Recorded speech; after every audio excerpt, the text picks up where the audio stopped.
Satoshi, many years ago, had this vision for sound money and sovereign money via technology, via modern cryptography, modern semiconductors, the modern internet. And that idea of giving economic power to the individual in the face of the overwhelming power of the collective, when you feel like the government's against you, the banking system against you, the currency is against you, big tech is against you, when you're the little guy, when you're struggling for freedom, struggling in the face of overwhelming power, you need some advantage. And Satoshi created this network that's based on two principles. One principle is integrity, and the other principle is sovereignty. Most assets can be taken from you through legal loopholes, policy changes, or financial restrictions. Bitcoin is the only wealth that truly stays in your hands. That's the message from Michael Saylor, founder and executive chairman of MicroStrategy. Satoshi created Bitcoin for one reason: financial freedom. Governments print endlessly, banks lock people out, and corporations manipulate the system. But Bitcoin runs on fixed rules that no one can change. Its supply is capped, its security is decentralized, and no institution can freeze, seize, or inflate it away. Banks or politicians don't control wealth stored in Bitcoin. It's yours, protected by math, free from manipulation. Make sure to stick around until the end of the video, as Michael Saylor reveals how Bitcoin can help grow and protect your wealth over time. Also guys, only a small percentage of my viewers subscribe. If you enjoy staying updated with finance content, consider subscribing or liking the video. It's free and you can always change your mind. Now, here's Michael Saylor on the true power of Bitcoin. The integrity, we all know, is there'll never be more than 21 million Bitcoin, and that's enforced by millions and millions of computers and hundreds of millions of people everywhere in the world that believe it's not okay to lie, cheat, or steal. It's not okay to distort the truth. There is a truth.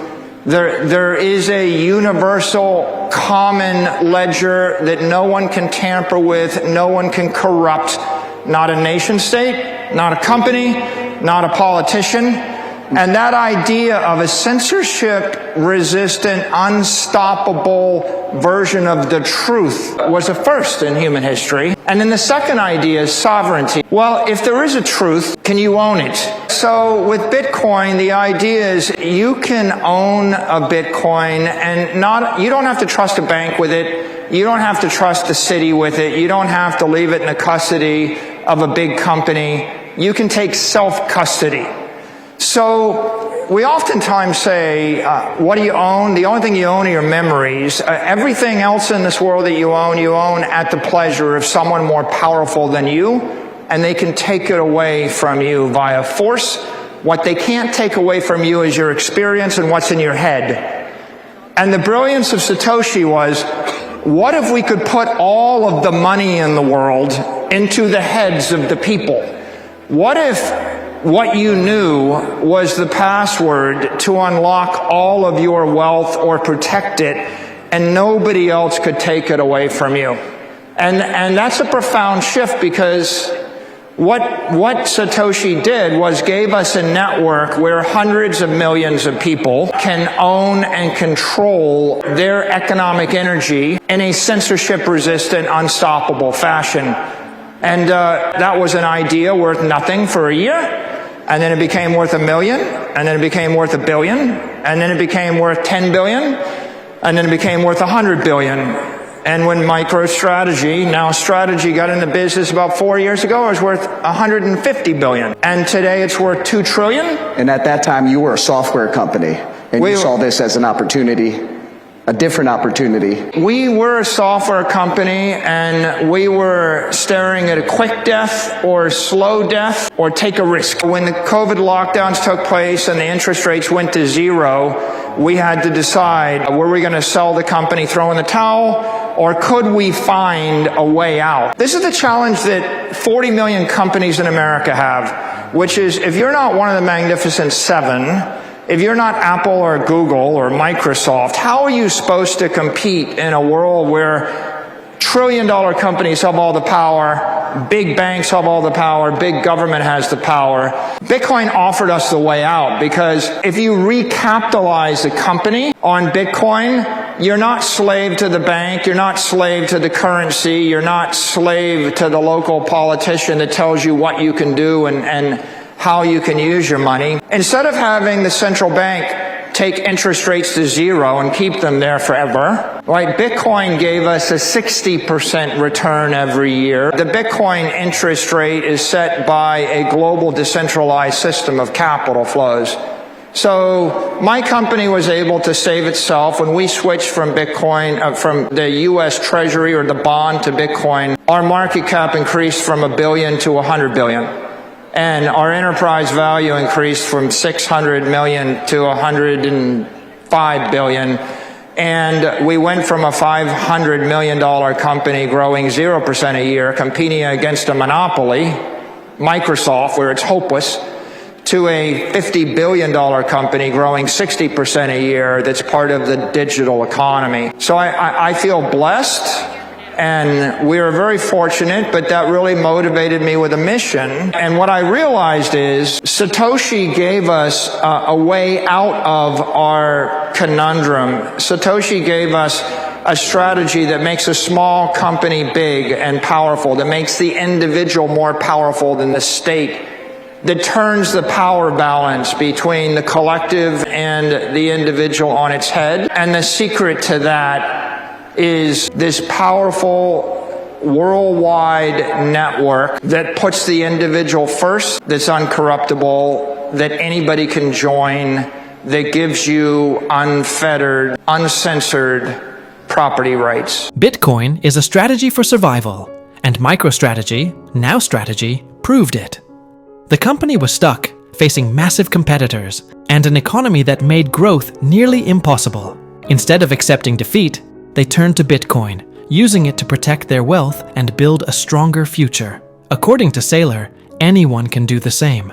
Bitcoin offers anyone a way out, a way to take control, secure what they've earned, and break free from a system that wasn't designed for them. Let's return to Michael Saylor as he reveals why Bitcoin is your best shot at financial freedom.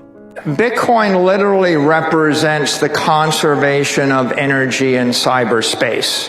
Satoshi implemented a protocol which is inherently conservative. If I send Bitcoin to you, I lose it, you have it. I can't create more. I can't lie about it. The thing that's beautiful about nature is conservation of energy. Conservative is based on natural law. It's based on the idea that if you just make something up which isn't true, you'll be punished. And the Bitcoin network represents that innate integrity and truth. If you think about the world today, there's just an inherent force. There's a struggle between capitalism and socialism, between people that believe in freedom and free markets and those that believe in central planning and collectivism. And if I'm a socialist, I want to take away your guns and your money.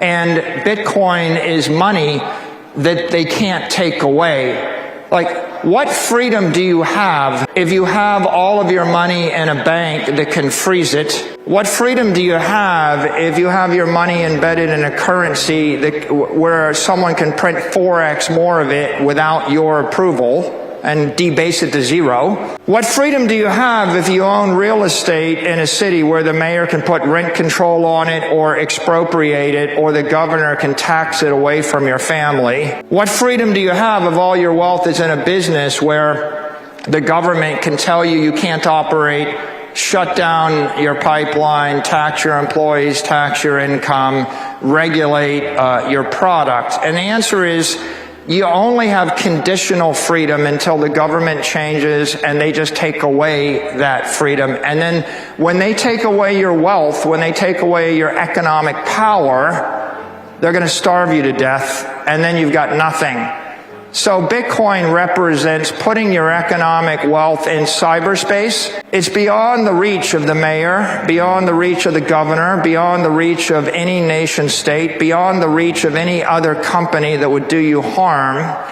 It is the first time in the history of the human race that you can bind economic energy tightly to an individual, to a family, to your company, and you don't have to ask permission to have economic wealth, to have money, and you don't have to live in fear that someone gets up on a morning and just takes it all away from you to power you down. And so if I am conservative, I want a family, I want a company, I want freedom. I actually just want to own the wealth. I want to own my money. And Bitcoin is a way for you to convert your capital into digital capital that will last 1,000 years. This nation became great because of the Louisiana Purchase. We bought a third of the country from Napoleon for a few $1 million. Then we purchased Texas and California from the Mexicans for a few million more. Then we purchased Alaska from the Russians for a few million more. We didn't even know there'd be $1 trillion of mineral rights underneath Alaska when we purchased it. They called it Seward's Folly. But what I'm describing is manifest destiny. When we bought California, we didn't know there'd be a Hollywood. We didn't know there'd be a Silicon Valley. In 1867, we didn't have a petroleum industry. And so where is the money headed in the future? The money's headed to cyberspace. Bitcoin is property in cyberspace. The manifest destiny of this country is to own cyberspace. And I think that President Trump understands the value of owning scarce, desirable property. If we go to cyberspace and we buy Bitcoin and the nation embraces Bitcoin, then all of the capital in the world, all of the Chinese money, all the Russian money, all the European money, all of the money from the 20th century, the money invested in a Siberian warehouse, the money invested in fill in the blank, anything you could possibly own in Africa, all of that capital is flowing into cyberspace. It's going from physical to digital. It's flowing from the 20th century to the 21st century. The 21st century is going to be 1 billion AIs thinking 1 million times a second. And what are they going to be using to move their money around? They're going to use digital money because they can't get a bank account. They can't get a credit card. I have to approve my wire transfers from my bank once a week. It takes about 20 minutes, and they ask me on the phone whether the money should move. We've been doing it that way for 50 years. And if you look at the way the digital economy is going to run in the 21st century, it's going to be 1 billion computers thinking 1 million times a second, moving assets at the speed of light. Bitcoin represents digital capital. That network is $2 trillion today. It's going to be $20 trillion in 4 to 8 years. It's going to be $200 trillion in 20 years. If you want to dominate the next 100 years, just like the last 100 years is based upon dominating sea power, fire power, air power, space power, nuclear power. You want to dominate cyberspace. You want cyber power. It's the unstoppable network that no one can corrupt. And the use of the unstoppable network, among other things, is hundreds of trillions of dollars of capital moving from point A to point B. But the other use of the network is I can send a message which is unstoppable, and I can store information that is unstoppable, and I can prove beyond a shadow of a doubt the authenticity of an instruction or a document. No country, no company, no individual, not 1 trillion computers can corrupt that message. So if you want to own the future, you want to own cyberspace. How do you own cyberspace? You own Bitcoin, and then you run the Bitcoin network. You mine Bitcoin, you own Bitcoin. President Trump understands property. He understands the value of Greenland. He understands the value of Alaska. He understands the value of oil rights. He understands drill, baby, drill would be impossible if we didn't own the land. Right? He understands American dominance. Land is physical property. When I run electricity through semiconductors and I create a wall of encrypted energy, I create digital property. Bitcoin is digital property. You should own it. Your company should own it. Our nation should own it. It is the future. As Michael Saylor said, the future of wealth is in Bitcoin. As money moves into cyberspace, Bitcoin gives you control over your finances without relying on banks or governments. Its scarcity protects value, and its security keeps your wealth accessible anytime, anywhere. AI and automation are rapidly becoming part of the financial system, and Bitcoin is built for this new digital economy. Owning means securing your financial future in a world that's moving faster than ever. Before we go, if you want to stay most up to date on the crypto and Bitcoin world, subscribe to my daily 5-minute crypto newsletter. It's a concise resource for the latest expert predictions, breaking news, and top on-chain analysis, trusted by over 50,000 subscribers for insightful crypto investment information. Don't miss out on the opportunity to stay informed in the crypto market. The link is in the description below. I hope you all enjoyed today's video and that it gave you some value. I'll see you all in the next one, and as always, all the best.